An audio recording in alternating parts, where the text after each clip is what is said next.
வணக்கம், welcome back to Jaya வழங்கும் அடுப்பங்கரை. நான் இன்றைக்கி எங்கே இருக்கேன்னு கேட்டிங்கன்னா வெள்ளப்புத்தூர், அதாவது செங்கல்பட்டு மாவட்டம் பக்கத்தில் வெள்ளப்புத்தூர்னு சொல்லி ஒரு கிராமம் இருக்குது. இங்கேருந்து ஒரு சூப்பராக நண்டு வச்சு ப்ரிப்பரேஷன் பண்ண போகிறோம்.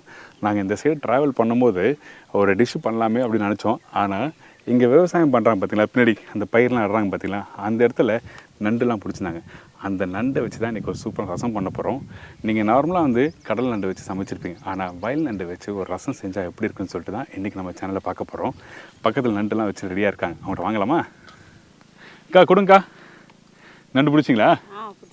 ஓகே, நண்டு பாருங்கள், நல்லா உயிரோடு இருக்குது. இந்த நண்டை பிடிக்கிறதுக்கே பயமாக இருக்குது, உயிரோட நண்டு. இந்த பையன் தான் சொல்லி கொடுத்தான் எனக்கு ஆக்சுவலாக நண்டு எப்படி பிடிக்கணும்னு சொல்லிட்டு. நண்டு இன்னும் வேறு மாதிரி பிடிப்பாங்க, பட் இருந்தாலும் பயமாக இருக்குல்ல. ஸோ அதனால் இந்த மாதிரி நண்டை பிடிச்சி அப்படி நண்டை உடச்சி சமைச்சலாமா? இங்கே பாருங்கள் எவ்வளோ நண்டு.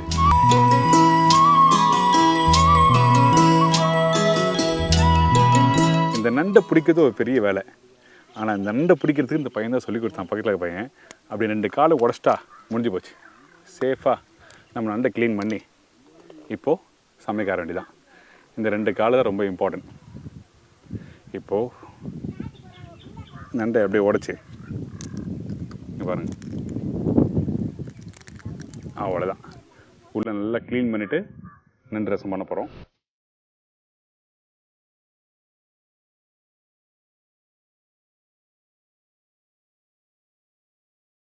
இந்த ரசம் ரெடி பண்ணுறதுக்கு ஃபஸ்ட் நம்ம என்ன பண்ணுறோம், கொஞ்சமாக எண்ணெய் போட்டுக்கிறோம். அதிகமான எண்ணெய் வேண்டாம், எண்ணெய் சூடாகட்டும். அதுக்கு முன்னாடி நம்ம என்ன பண்ணுறோன்னா, இந்த தக்காளி இருக்குல்ல, இந்த தக்காளியை ஒன்றும் பாதியாக சும்மா அப்படி கட் பண்ணிவிட்டு நல்லா புளிஞ்சி அந்த சாறு எடுத்த பிறகு நம்ம டேரெக்டாக தாளிச்சியில் கொட்ட போகிறோம். அதனால் நம்ம என்ன பண்ணுறோன்னா, கொத்தமல்லி, கருவேப்பிலை, தக்காளி, தனியா, மஞ்சத்தூள், புளி தண்ணி, உப்பு, இது எல்லாத்தையும் போட்டு வீட்டில் நீங்கள் கரைக்கிற மாதிரி நல்லா நார்மலாக கரைச்சிருங்க. ரொம்ப ஈஸி தான். ஆனால் நண்டு எந்த இடத்துல கரெக்டாக போட்டு குக் பண்ண பிறகு புளி ஆட் பண்ணணும்னு சொல்லிட்டு நம்ம கரெக்டாக பார்க்க போகிறோம். அதனால் ஃபஸ்ட்டு இந்த தக்காளியை இந்த மாதிரி ரஃப்பாக கட் பண்ணி போடுறோம். அரைச்சி போட வேண்டாம். வீட்டில் சில பேர் என்ன பண்ணால் தக்காளி நல்லா மிக்சியில் போட்டு அரைச்சிட்டு அதுக்கப்புறம் வந்து போடுவீங்க, அந்த மாதிரி பண்ண வேண்டாம். இதுக்கப்புறம் பச்சை கருவேப்பிலை, இந்த கொத்தமல்லி இருக்குது பார்த்தீங்களா, இந்த கொத்தமல்லி தண்டோட நல்லா அப்படி கையில் கட் பண்ணி போடுங்க. இதுக்கப்புறம் நம்ம என்ன பண்ணுறோன்னா, கொஞ்சம் மஞ்சத்தூள்,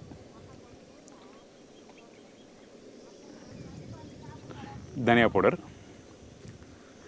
நிறைய பேர் என்ன பண்ணுறேன்னா, இந்த சூப் வைக்கும் போது, அது பர்டிகுலர் நான்வெஜ்ஜில் வச்சு நீங்கள் சூப் பண்ணும்போது என்ன பண்ணுறேன்னா, இந்த மிளகா பவுடர் போடுறாங்க. மிளகா பவுடர் கண்டிப்பாக போடாது. ரசம்னாவே மிளகு, சீரகம், புளி, இந்த 3 தான் ரொம்ப இம்பார்ட்டன்ட். எதுக்காக யூஸ் பண்ணனா, நம்ம சாப்பிட்ட சாப்பாடு வந்து டைஜஷன் ஆகணும். அதுக்கு வந்து புளி ரொம்ப இம்பார்ட்டன்ட், சீரகம், அதுக்கப்புறம் மிளகு, பூண்டு, இந்த 4 கரெக்டாக இருந்தாலே உங்களுக்கு வந்து கரெக்டாக இருக்கும். நிறைய பேர் வந்து மிளகு, சீரகம் காஸ்ட் அதிகமாக இருக்குது, அதுக்கு பதிலாக வந்து பச்சை மிளகா போட்டுக்கலாம், மிளகா பவுடர் போடலாம் சொல்லிட்டு போடுறாங்க. அப்படி பண்ணவே பண்ணாதீங்க. எப்போவுமே நீங்கள் ரசம் வைக்கிறீங்கன்னா மிளகு, சீரகம் தான் ரொம்ப இம்பார்ட்டன்ட். இதுக்கப்புறம் கொஞ்சம் உப்பு, அதுக்கப்புறம் ஊற வச்சுருக்க இந்த புளி தண்ணி. இந்த புளி தண்ணி வந்து நல்லா கரைச்சிருங்க. நீங்கள் ரசம் பண்ணுறதுக்கு முன்னாடி, அதாவது ரசம் நீங்கள் ஸ்டார்ட் பண்ணுறதுக்கு முன்னாடி ஒரு 1 மணி நேரத்துக்கு முன்னாடி இந்த புளி நல்லா ஊற வச்சுருக்கணும். புளி தண்ணி கரைக்கும் போது அதிகமான தண்ணி இருந்தால் தப்பு இல்லை. நான் நிறைய ப்ரிப்பரேஷன் சொல்லுவேன், நீங்கள் புளி ஊற வைக்கும் போது கொஞ்சமாக தண்ணி ஆட் பண்ணி நல்லா ஊற வச்சு அதுக்கப்புறம் போடுன்னு சொல்லுவேன். ஆனால் ரசத்தை பொறுத்த வரைக்கும் உங்களுக்கு தண்ணி அதிகமாக இருந்தால் ஒன்றும் தவறே இல்லை. இப்போ இதெல்லாம் போட்டு நல்லா கரைச்சிருங்க. நல்லா கரைச்சிருக்கணும். இந்த தக்காளி, கொத்தமல்லி, தனியாத்தூள், மஞ்சத்தூள், இந்த 4த்தையும் போட்டு நல்லா கரைச்சின்னா உங்களுக்கு வந்து நல்ல ஒரு டேஸ்ட் கொடுக்கும். நீங்கள் இதை அப்படியே கூட சாப்பிட்லாம், நீங்கள் குக் பண்ண வேண்டியது அவசியம் இல்லை. அதாவது நார்த் சைடில் பார்த்தீங்கன்னா இந்த பானிபூரி சாப்பிடுவீங்களே, இந்த பானிபூரிக்கு வந்து புளி தண்ணி, அதுக்கப்புறம் கொஞ்சம் மல்லித்தூள், அதுக்கப்புறம் மல்லி, சீரகம் போட்டு சாப்பிடும்போது அதே மாதிரி தான் டேஸ்ட் இருக்கும். ஸோ அதனால் நீங்கள் அப்படியே சாப்பிடலாம். அப்படி இல்லை, இந்த மாதிரி ப்ரிப்பரேஷன் பண்ண நினச்சிங்கன்னா நீங்கள் நல்லா கரைச்சி இந்த மாதிரி குக் பண்ணலாம். இப்போ ரெடி ஆகிடுச்சு. இப்போது தாளிக்க போகிறோம். எண்ணெய் சூடாக இருக்குது. கடுகு போட்ட உடனே சீரகம், அதுக்கு பிறகு என்கிட்ட இருக்க இந்த காஞ்ச மிளகா, பூண்டு, பச்சை கருவேப்பிலை, ரெடி பண்ணி வச்சுருக்கேன் இந்த தக்காளி போட்ட பிறகு நல்லா குக் பண்ணுறோம். இப்போ இந்த இடத்துல நீங்கள் என்ன பண்ணுங்கன்னா, வீட்டில் குக் பண்ணும்போது நல்லா ஃபஸ்ட்டு இந்த புளி தண்ணியை குக் பண்ணுங்கள். குக் பண்ணி முடித்த பிறகு நம்ம நண்டு க்ளீன் பண்ணி வச்சுருக்கோம் பார்த்தீங்களா, இங்கே பாருங்கள். இந்த நண்டு க்ளீன் பண்ணி வச்சுருக்கேன். இந்த நண்டு வந்து தக்காளி நல்லா கொதிச்ச பிறகு தான் நீங்கள் போடணும். ஃபஸ்ட்டே போட்டுற வேண்டாம். அப்படி போட்டிங்கன்னா வயல் நண்டு நீங்கள் குக் பண்ண அந்த ஓடு எல்லாமே வந்து ஸ்மாஷ் ஆக ஆரம்பிச்சிடும். அப்படி ஆனால் உங்களுக்கு வந்து ஸ்டெயின் பண்ணி சாப்பிட முடியாது, சாப்பாடில் போட்டு சாப்பிட முடியாது. இதுதான் விஷயம்.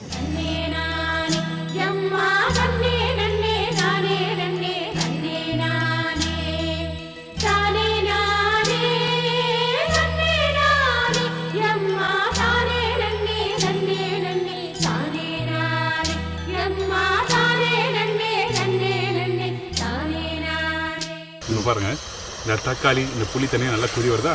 இந்த இடத்துல நம்ம என்ன பண்ணுறோம், க்ளீன் பண்ணி வச்சுருக்க இந்த நண்டு அப்படியே போடுறோம். இப்போ நண்டு போட்டிருக்கேன்ல, இந்த நண்டு போட்ட பிறகு தண்ணி ஊற்றக்கூடாது. ஃபஸ்ட்டு நண்டு தக்காளி அந்த புளி தண்ணி எல்லாத்தையும் வந்து நல்லா கொதிக்க விடுங்க. நீங்கள் தண்ணி ஊற்றின பிறகு வந்து அதை ஃபைனலாக இந்த நண்டு கொஞ்சம் வெந்த பிறகு வந்து தண்ணி ஊற்றின பிறகு கொதிக்க விடக்கூடாது. கொதிச்சதுன்னா உள்ளே இருக்க தக்காளி புளி எல்லாமே கீழே இறங்கிடும், வெறும் மேலே தண்ணி மட்டும்தான் இருக்கும். தண்ணி எடுத்து சாப்பிட்டீங்கன்னா சாப்பிடும்போது என்ன கேட்டிங்கன்னா உங்களுக்கு கசப்பு தன்மை கொடுக்கும். ரசம் குக் பண்ணும்போது கொதிக்க விடுறதா சொல்கிறாங்க. இதுதான் விஷயம்.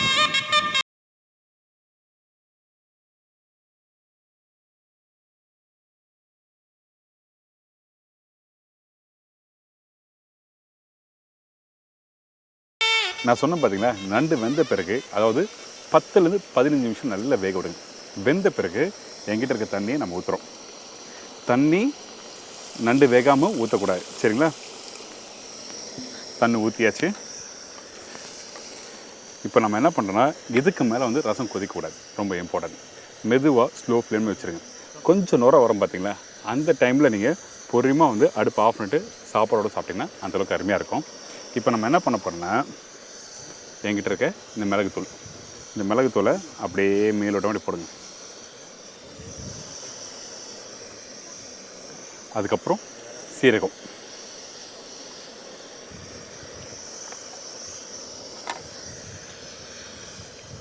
கொத்தமல்லி,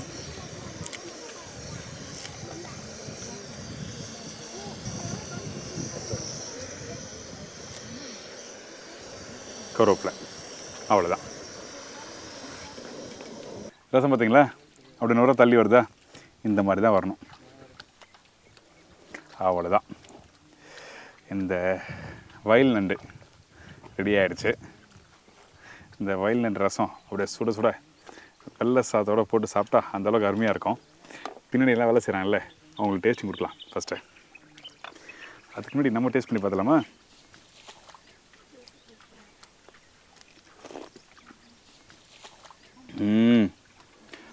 அருமை. அந்த புளி தண்ணிக்கும் மிளகு சீரகம்லாம் போட்டு சாப்பிட்றதுக்கு அருமையாக இருக்குது. வாங்க.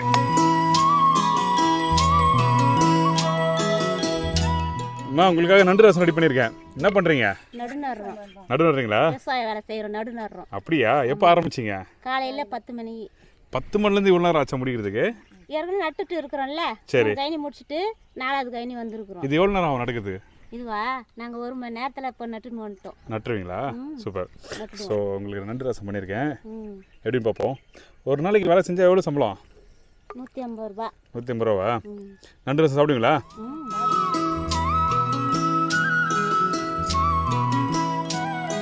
எப்படி இருக்கு நண்டு ரசம்? நல்லா இருக்குது. நீங்க சாப்பிடவே இல்லை, நல்லா சொல்லிட்டீங்க. இந்த அம்மா மட்டும் சாப்பிட்டாங்க, பாத்தீங்களா நீங்க?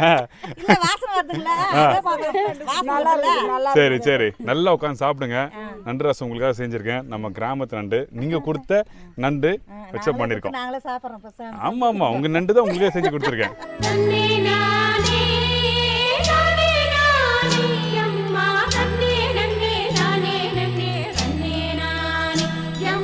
அடாடா, இன்றைக்கி ஒரு அருமையான ஒரு எக்ஸ்பீரியன்ஸ் கிடச்சிருக்குங்க. இன்றைக்கி இந்த நண்டு ரசம் எப்படி பண்ணுறது சொல்லி கொடுத்துருக்கேன். அது மட்டும் இல்லை, இந்த பயிரை எப்படி நடந்துன்னு சொல்லி கொடுத்தாங்களே, இதே மாதிரி அடுத்த வாரம் புது மக்கள் புது ரெசிபி சந்திக்கிறேன். அதுவரை உங்கள் இடமிருந்து விடுப்பது உங்கள் ஷப்தினா. See you, bye.